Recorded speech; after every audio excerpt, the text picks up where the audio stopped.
Indeed. David Tool's 92.7 FM. I'm glad you're tuning in. Make sure you go to Nuganomics.com this morning. I have posted 3 items, one of which is 2,500 words, and I say that with embarrassment because it is a detailed analysis of my labors against the 100% overbroad enforcement of the transportation statute in Tennessee, Title 55. So I'm demanding and calling for a double nickel reform.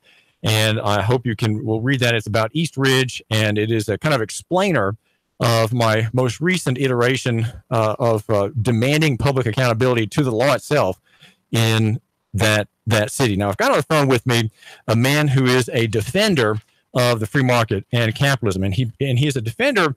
Hugh Whelchel is from the perspective, the best perspective, and the most detailed perspective, the richest perspective that you can have, and that is that of Christianity. Christianity is the basis of the free market. I would say the Bible is the well of capitalism, and it is the source, the ideational source of all improvements, all environmental gains, all technological gains, all service gains, all medical gains. They all come from the demand that Christianity imposes on the individual and the society to look out for the other, looking out for the other. And Hugh Whelchel is from the Institute of Faith, Work, and Economics in McLean, Virginia. Hugh, tell my listener what the main arguments are against what you stand for, against your argument. What is the left saying? What are the progressives saying against my listener and his prosperity?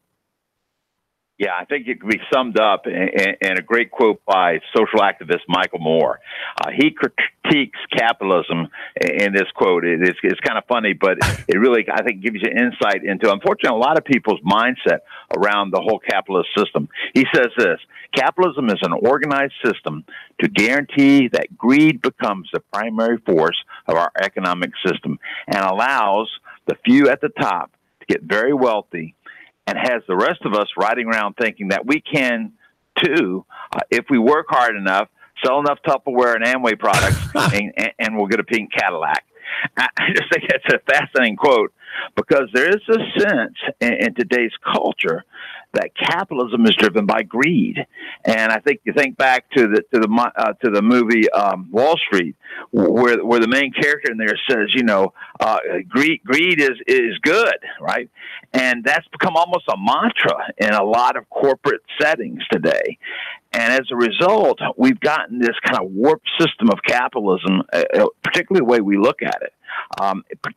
And it's reinforced by all the corruption we read about on a daily basis, whether it be companies that are going bankrupt because they cheated people, or even people like Facebook not telling their users the full truth of how their data was being used. I mean, the list goes on. And actually, you have a whole generation that's grown up here in the United States that has been under the dark cloud of these kind of problems. That they've seen the collapse on Wall Street, they've seen the Wall Street protest, and it's not, and it shouldn't surprise us that many of them, when they hear people like Bernie Sanders talk about a different system to replace capitalism, it shouldn't surprise us that there's some interest in looking at what he calls democratic socialism.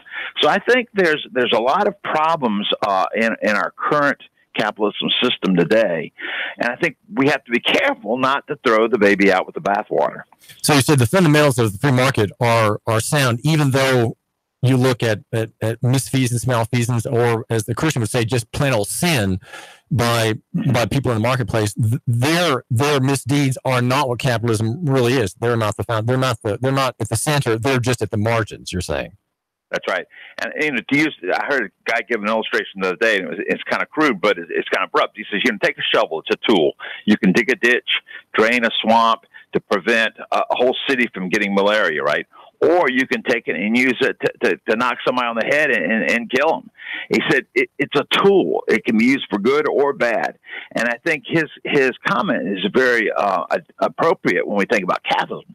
It's a tool. It can be used to do really, really good things. In fact, I would argue that capitalism. Well, I don't argue this. There was a report recently in the World Bank wrote a report about 4 years ago. World Bank, not a hotbed for conservative thought, but what they said is that in the last 25 years, more people have been raised out of abject poverty than in the entire rest of the history of the world combined. Now, that alone is amazing statistics. Then they go on to say that if you take if we continue on the same trajectory we are right now, in terms of the worldwide economy, we will wipe out abject poverty. We'll wipe it from the face of the earth in the next 30 years. Now, that's an amazing stat. How come you don't hear that? How come you don't hear that on CNN? Why is that not in the New York Times?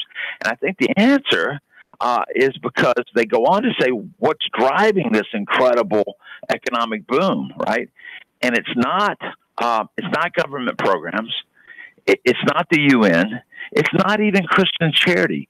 It's the rise of economic freedom in places like China, India, where people are slowly but surely given the right to start their own businesses, to prosper, to do work and gain property and do all the things that are kind of at the very center of what we call free market capitalism. And that is what's driving this boom. And I tell Christians all the time, if we're concerned about the poor, which we should be concerned about economic freedom and seeing that it spreads all over the world, because that's the thing, that's the tool, I would argue, that God's given us to help people rise out of poverty, to be able to prosper from the work of their hands.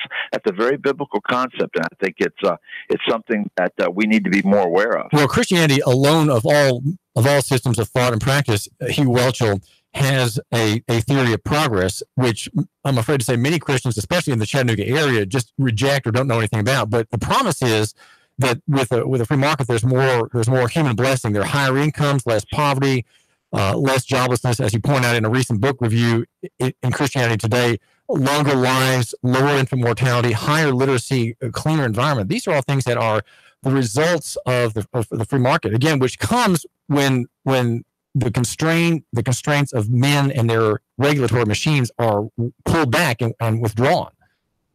That's exactly right. Now, I would never say that the Bible teaches capitalism. I hear people say that. I would never say that. Why not? I say, and I say this all the time, that's a good question. What I say is the Bible is full of economic principles. For example, thou shalt not steal implies what? It implies property rights. There's never been a civilization in the history of the world that had that flourished for very long without strong property rights. Why is that? It's the way God made things. See, God, when he made the world, he wove into it all these economic principles that are like gravity. They work if you believe in him or not. It doesn't really matter. And what we have found in some of the research we've done is that the Bible's, let me give you another example. Take Jeremiah 29:7. Work for the peace and prosperity of the city that have carried you into exile, because if it prospers, you too will prosper. That is the core principle of every successful business that's ever been built. If you take care of your clients, they take care of you. You take care of yourself first, and guess what happens? You're going to lose all your clients. All these principles are in the Bible. So what we say is it behooves us as Christians, particularly as business owners, I was in the business world for 30 years, to understand what these principles are, and then go apply them as we run our businesses and as we live our lives, right? And really, it behooves us to go out into the world, into the marketplace, and find systems that most closely align with these biblical principles. And I would argue right now that the system that most closely aligns with these principles that are taught in the Bible, integrity, virtue, all these things, is the free market system, right?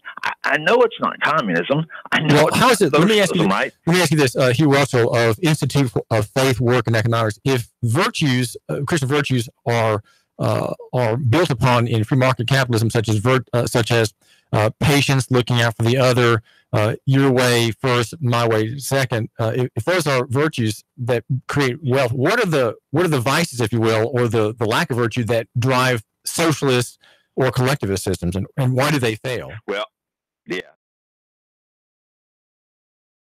It's just what the Bible typically calls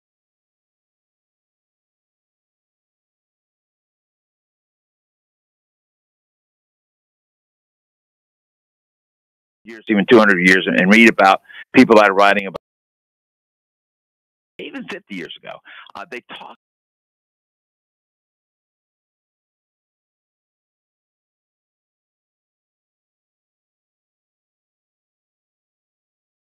And so there's been this kind of